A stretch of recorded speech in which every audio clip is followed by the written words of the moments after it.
Sveikas, Giedriau, išdavike! Tave vėl antrą kartą šilė sveikina, balta lietuvis! Ir tavo draugai Sioma, Benis Benosis ir dydžiai pyčiai Almutis. Ura, malčiki! Linkime, kad išdavikas Giedrius nebūtų toks visada išdavikas, ypač kovo 11 per patriotinį gimtadienį.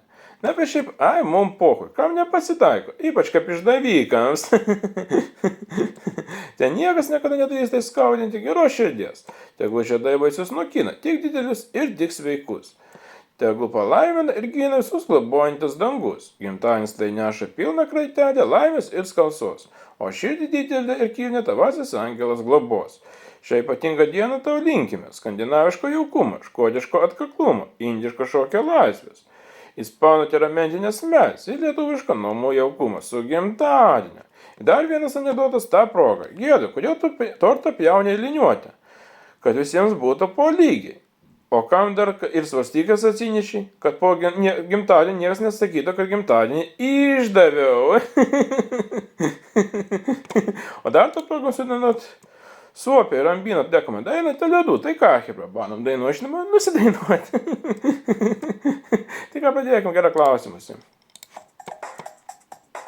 Mums skirta ši daina, mylimo obelų sodo, liejasi mūsų kalba, skamba vienintelis žodis, o paplepėki dar tu su mumis, kaip kitados tu plepėjai, tyla tarp mūsų juk nieko verta, visi kartu paplepėkim.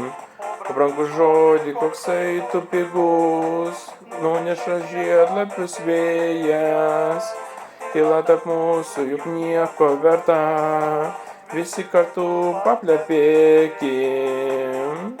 O, jau norėjau sakyti, kad šiam kartui man užteks. Ir vėl nusidinau kaip eilinį kartą. Jeigu patiko šis video, būtinai paspausk laikus, subscribe, aš baltai lietuvis kartu.